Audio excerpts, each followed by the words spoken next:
तो हमने देख लिया है कि कार्टेशियन प्रोडक्ट क्या होता है, ठीक है। So now let us start relations, okay. Theory for exercise 2.2 ना, ओके। सो एक ही चीज़ पढ़ना है यहाँ पर, रिलेशंस के बारे। तो क्या होता है रिलेशंस, ठीक है। देखो सबसे पहले स्टार्ट करते डेफिनेशन से, ठीक है। तो हम क्या बोलेंगे, अ रिलेशन, अगर सिंपल में बोला जाए तो हम बोलेंगे कि अ रिलेशन आर, रिलेशन को आर से डिनोट किया जाता है। तो a relation R is a subset of, a relation R is a subset of the Cartesian product of two non empty sets. मान लो मेरे पास दो नॉन एम्प्टी सेट्स हैं, तो उन दोनों नॉन एम्प्टी सेट्स का हमने क्या किया, कार्टेशियन प्रोडक्ट ले लिया। अब उस कार्टेशियन प्रोडक्ट का कोई एक सबसेट ले लो, कार्टेशियन प्रोडक्ट भी एक सेट है, उसका एक सबसेट ले लो, तो वो सबसेट एक रिलेशन कहलाएगा, ठीक है। फॉर एग्जाम्पल, चलो मान लो कि मेरे पास एक सेट ए है जिसमें सपोज 1 2 3 ऐसे 3 एलिमेंट्स हैं, ठीक है। सेट बी है, बी के पास दो ही एलिमेंट्स हैं, मानो ए और बी, ठीक है। तो मैं क्या करूँगा, मैं सबसे पहले ए क्रॉस बी मतलब कार्टेशियन प्रोडक्ट फाइंड करूँगा। तो ए क्रॉस बी क्या हो जाएगा, ए क्रॉस बी हो जाएगा 1, ए, ठीक है। देखो मैं ए क्रॉस बी कर रहा हूँ ना, तो पहला सेट क्या है, ए है, तो ऑर्डर्ड पेयर में पहला एलिमेंट कौन सा आएगा, सेट ए का एलिमेंट आएगा। दूसरा सेट कौन सा है, बी है, तो ऑर्डर्ड पेयर में दूसरा एलिमेंट कौन सा आएगा, सेट बी का आएगा, ओके। सिमिलरली 1 का कॉम्बिनेशन फिर करेंगे बी के साथ, फिर 2 का पेयरिंग करेंगे, एक बार ए के साथ दूसरे बार बी के साथ, फिर 3 के भी आ जाएगा, सॉरी 3 ए और 3 बी भी सिमिलरली, ठीक है। तो कितने एलिमेंट्स आ गए हमारे पास, 6 एलिमेंट्स। कार्टेशियन प्रोडक्ट में 6 एलिमेंट्स आ गए ना। अब हमें क्या करना है, इस कार्टेशियन प्रोडक्ट में 6 एलिमेंट्स हैं, तो इस कार्टेशियन प्रोडक्ट का एक सबसेट लेना है, ठीक है। तो एक बात बताओ, कितने सबसेट्स ले सकते हैं हम, है ना। Cartesian product A cross B क्या है, एक सेट है, एक सेट का कितने सबसेट्स पॉसिबल हैं, ये हमने पढ़ा था पावर सेट में, है ना। तो अगर तुम्हें पावर सेट पता हो, पावर सेट, पावर सेट क्या होता है, set of all the subsets, all the subsets, ये होता है पावर सेट, ठीक है। तो यहाँ पर हम क्या बोल रहे हैं, हमें सबसेट्स फाइंड करने हैं ए क्रॉस बी के। तो सेट क्या है मेरे पास, सेट है ए क्रॉस बी, उसका पावर सेट ले लो। पावर सेट में कितने एलिमेंट्स होंगे, number of elements in a power set, in the power set, ठीक है। क्या होता है, 2 टू द पावर n होता है, ठीक है। और n क्या होता है यहाँ पर, number of elements in the set होते हैं, ठीक है। Where n is equal to number of elements in the set. अगर पावर सेट वाला वीडियो नहीं देखा है तुम लोगों ने, तो एक बार वो देख लेना, ठीक है, फिर इजीली समझ आ जाएगा। तो यहाँ पर मेरे पास सेट है ए क्रॉस बी, ए क्रॉस बी के पास 6 एलिमेंट है, तो मैं बोल सकता हूँ कि यहाँ पर टोटल नंबर ऑफ सबसेट्स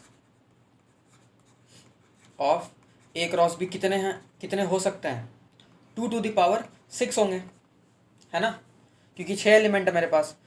तो इन 2 टू द पावर 6 सबसेट्स में से तुम्हें जो भी सेट सबसेट पसंद आए ना, वो सबसेट को चुन लो, वो एक रिलेशन हो जाएगा, ठीक है। फॉर एग्जांपल चलो मैं एक दो सबसेट चुन लेता हूँ, ठीक है। तो एक दो रिलेशन मैं बता देता हूँ यहाँ पर। तो सपोज़ मेरे पास एक रिलेशन है आर, चलो R1 नाम देते थे, ठीक है।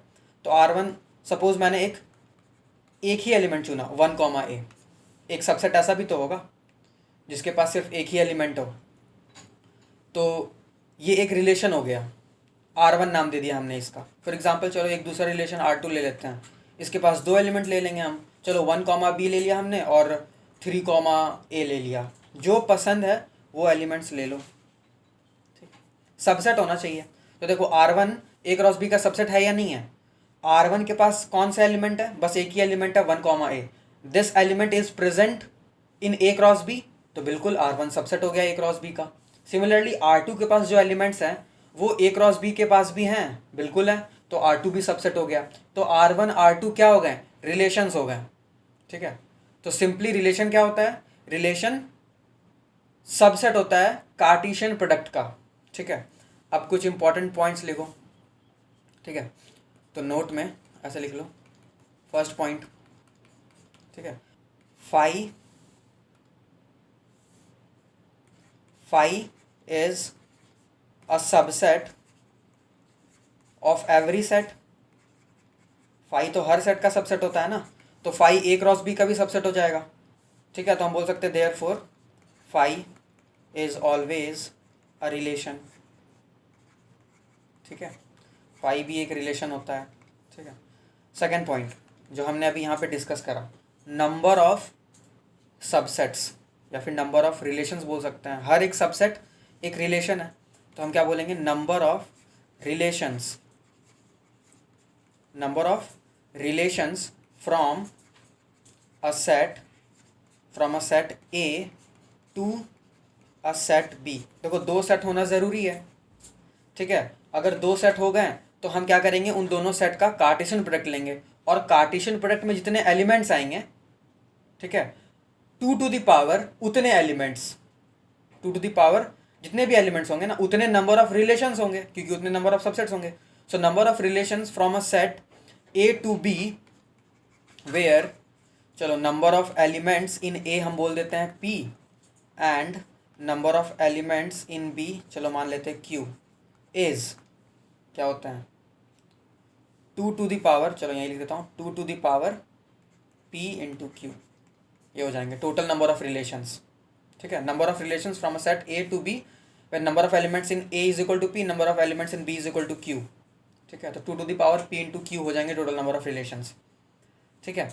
अब देखो रिलेशन को ना हम एरो डायग्राम से भी रिप्रेजेंट करते हैं, तो क्या होता है arrow diagram, arrow diagram, suppose ये हो गया मेरे पास सेट ए, मैं डायग्राम से रिप्रेजेंट कर रहा हूँ, ठीक है, और ये हो गया मेरे पास सेट बी। तो ए के पास मेरे पास 3 एलिमेंट्स है 1 2 3, और बी में 2 एलिमेंट्स है ए और बी, ठीक है।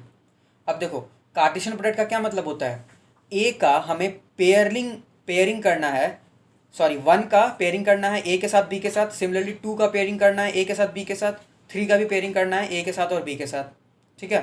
तो वो तो कार्टेशियन प्रोडक्ट आ जाएगा। मैं क्या कर रहा हूँ, सपोज मैंने ए को सिर्फ ए के साथ कर दिया, फिर 3 को भी ए के साथ कर दिया और 3 को बी के साथ भी कर दिया, ठीक है ना, ऐसा ऐसा मैंने पेयरिंग बना लिया। तो मैं क्या बोलूँगा, मेरे पास एक पेयर तो आ गया 1 कॉमा ए, एक दूसरा पेयर आ गया 3 कॉमा ए, और एक पेयर आ गया 3 कॉमा बी, है ना। तो ये एक रिलेशन हो गया, ठीक है, ये एक रिलेशन है आर सपोज, ठीक है। नाम तो तुम चेंज कर सकते हो, यहाँ पे R1 R2 कुछ भी दे दो नाम, ठीक है, यहाँ पे कन्फ्यूज़न नहीं होना चाहिए। तो इस तरीके से हम रिलेशन डिफाइन करते हैं। या फिर सपोज मेरे पास एक रिलेशन गिवन होगा, सपोज जैसे R1 हमने लिया था ना, R1 क्या था, देख लेते हैं R1 हमने क्या लिया था। R1 लिया था हमने चलो 1 कॉमा ए, तो 1 को सिर्फ ए से ज्वाइन कर दो और किसी भी एलिमेंट को किसी भी दूसरे एलिमेंट से ज्वाइन मत करना, तो वही हो जाएगा R1, 1 कॉमा ए है ना R1 में। तो डायग्राम से कैसे रिप्रेजेंट करेंगे, सपोज ये सेट ए हो गया, ये सेट बी हो गया, यहाँ पर 1 2 3 है, यहाँ पर ए और बी है, तो 1 को बस ए के साथ मिला दो, ये एक रिलेशन हो गया, ठीक है। आई होप समझ आ गया होगा।